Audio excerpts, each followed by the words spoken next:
Lepši govor od majora Gavrilovića. Ovu više od vek staru priču nećete naći u mom romanu o Gvozdenom puku.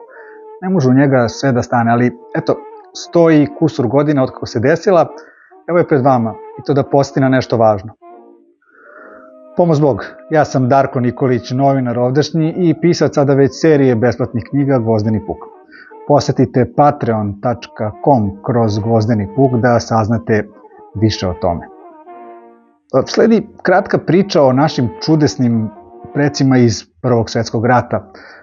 Precima koji su veru držali toliko visoko da ih je dovela pred vas. I ta 100 godinu stara priča ide ovako. Šumadijska divizija. Kao i svaka divizija srpske vojske imala je 4 puka prvog poziva. To su vojnici od 21 do 31 godine starosti. Odnosno u diviziji je bilo 4 puta po oko 4000 ljudi koliko je bilo u svakom puku. Svaki puk je imao neki redni broj. Ovo je priča o 10. pešadijskom. Umoran je bio, desetkovan. Nije više bilo 4000 ljudi u njemu, mnogi ranjeni, mnogi izginuli. Borio se taj 10. po Mačvi 1914. pa morao da se prebaci na jugoistok Srbije, jer su 1915. Bugari krenuli na tu istu Srbiju. A tamo na jugoistoku 10. puk se našao u velikom problemu.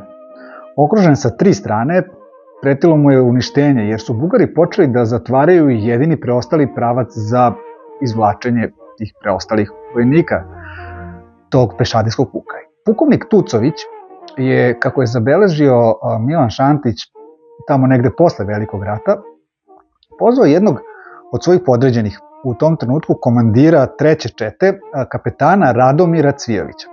Upamtit ćemo kapetan Radomir Cvijović, on je junak naše priče. Evo ga na fotografiji, najpre kao mladić, a evo i kao starac. U vreme dok se ova priča dešava, bio je tek nešto stariji od svojih vojnika. Pukovnik je tom Radomiru Cvijoviću dao naređenje koje se ne daje često, da sa vojnicima, i to ne svim, ode i žrtvuje se kako bi ostali iz puka preživeli. Njihov razgovor je ovako tekao, sad ćemo da citiramo. Cvijoviću, jedan bugarski bataljon prešao večeras reku Vlasinu. On ima zadatak da nam preseče odstupnicu. Naređujem ti da od svoje čete uzmeš 3 voda. 4. neka ti ostane u rezervi. Do 7 sati ujutru moraš pronaći taj bugarski bataljon i prebaciti ga preko Vlasine. Jesi li razumeo? Reče prvi čovjek puka. Razumem, gospodine pukovniče, ali vi znate da nijedan moj vod nema više od 40-45 redova. Ima li gde zapisano da su 3 ovako bagljava voda iznurenih, propalih vojnika napala ceo jedan bataljon? Mislim, moja 3 voda ne broje više od 130 ljudi, a treba da napadnu bataljon od 1000 ili možda 1200 Bugara, koji su pritom tek došli iz Trnova, odmorni, spremni za borbu. I još treba da ih potučem i preteram preko nabujele reke. Boga mi Cvijoviću, tako što do sad nije zapisano, ali noćas ćemo i to zabeležiti, reče komandant. Onda, gospodine pukovniče, meni izgleda ovako, vi žrtvujete mene i moje 3 voda, da izginemo, da biste se vi mogli izvući sa ostalima i sačuvati ostatak puka. Tako je, ti pravilno misliš, reče pukovnik i nastavi. Vidiš li one vatre u daljini? Ono su bugarske vatre. Zaokružili su nas sa svih strana, a sada je ovaj bataljon upućen da nam preseče i jedini preostali prolaz. Ako mu to pođe za rukom, mi smo zarobljenici. Dobro, gospodine pukovniče, reče kapetan Cvijović i nedugo zatim ode svojim vojnicima. Tu priča postaje neverovatna. Večeras ćemo otvoreno razgovarati, vojnici moji. Dobio sam jednu tešku zapovest. Kada se ona prevede na naš vojnički jezik, ona znači ovo. 3 voda moje čete noćas će da se tuku i gušaju sa Bugarima, jer 10. puk mora da se spase pre zore. Dakle, ljudi, mi noćas ima da izginemo. Svaki od vas neka ponese fišeklije sa 100-150 metaka, bombe i jašove. veze, to je dodir sa ostalim jedinicama sopstvene vojske, nemamo ni sa kim ni desno ni levo. Idemo u maglu, pa šta nam Bog da. Potrebno je samo da se čvrsto držimo jedan uz drugog. Kada je to izgovorio, nastao je tajac među ljudima. Ona mučna tišina, kao kada se mrtvi sahranjuju.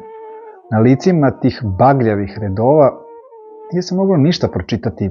Ni strah, ni užas, ni revolt. Oni su nemo ćutali i samo gledali u svog kapetana, čije su oči sevale kao munje ispod gustih obrva na kojima su svetlucale kapljice kiše i snega. A on je nastavio. Vojnici, ako ima ko među vama pa se toliko uplašio i ne sme da krene, onda neka odmah istupi i kaže ja ne smem. Poštedit ću ga i ostavit ću ga u 4. vodu, a na njegovo mesto uzet ću drugog, hrabrijeg vojnika. Tajac. Iz mraka se javio samo glas jednog redova. Gospodine kapetane, upita on, hoćete li vi poći sa nama? Svi su gledali u kapetana. Razume se, pa zar bih ja mogao da napustim četu? Onda ćemo poći svi, odgovoriše prokisli vojnici, a na njihovim licima kao da zablista neki novi žar, neka nova snaga. Znači, svi ćete sa mnom.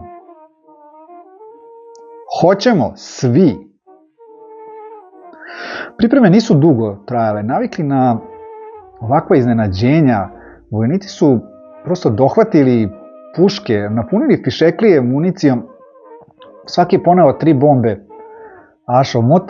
Ona mokra šatorska krila prebacili su preko torbaka i to je bilo sve. Tako je zabeležio posle Velikog rata Milan Šantić i nastavio ovim rečima. Pa zar je njima, tim pokislim vojnicima kapetana Radomira Cvijića, potrebno šta drugo i zar su oni navikli na bolje?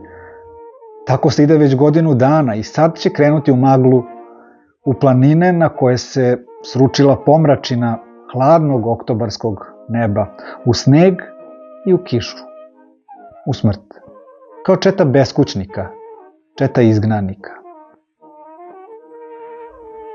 Vatre su se lagano gasile i cvrčalo je mokro granje.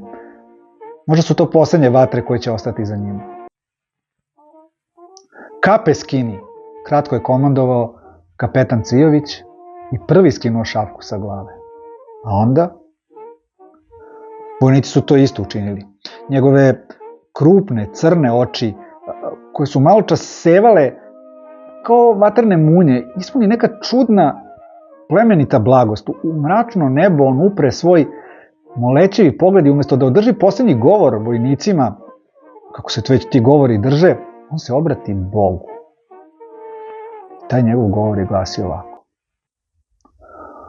O veliki oče, sviju ljudi, molim ti se, spasi i sačuvaj moje vojnike. Pomozi im u ovoj mračnoj noći i u nevolji. Njihov porod i njihove njive čekaju da se živi vrate. Budi nam milostiv, kao što se uvijek bio, jer mi nismo ušli u rat da otimamo i pljačkamo tuđe, nego da branimo svoja sela i svoje kuće koje su nam dedovi ostavili. Pokaži nam put pravde i pobede, put slave i časti. Blagosloveno ime Tvoje, Gospode, na vijeki vijekov. Amin. Vojnici su se prekrstili i u čudnoj pobožnosti šaputali ime Gospodnje, a onda kratka komanda ponovo odjeknula kroz noć. Pokris! Napred! I šta je onda bilo? Pa, kapetan Cvijović je na jednom uzvišenju, nazovemo to brdašcetom, ili kako su to naši stari govorili, čuvik. I to brdašcom nad potokom u kom su se Bugari sakrili potraživši spas od te noćne hladnoće, on je te noći naredio vojnicima da svako sebi iskopa jednu rupu, koliko da u nju sam stane. Rupe su bile na svakih 7-8 metara. Kada je namamio neprijatelja na svoj položaj, dočekao ga je tako snažnom vatrom, ali je 1/4 vojnika tajno poslao da zađu okolo, u napušteni potok, pa da sa leđa iznenade osvajača koji je pošao uzbrdo. Bugarski bataljon je bio uništen. Preko 200 zarobljenika, preko 150 mrtvih. Ostali pobegli gde su znali i umeli. Kapetan Cijović je naredio da se mrtvi sahrane na grob bugarskog komandanta, u čim stvarima su pronašli dnevnik, a u njemu zapise kako su se vojnici bunili što idu u rat protiv Srba. Na njegov grob stavili su i krst od granja. A onda su za njega i za sve izginule Bugare srpski vojnici ispalili počasni plotun. Tek danas, evo ovih 100 i koju godina kasnije, postaje da će nas pamtiti po časti i po našim delima. Bog duše da im prosti.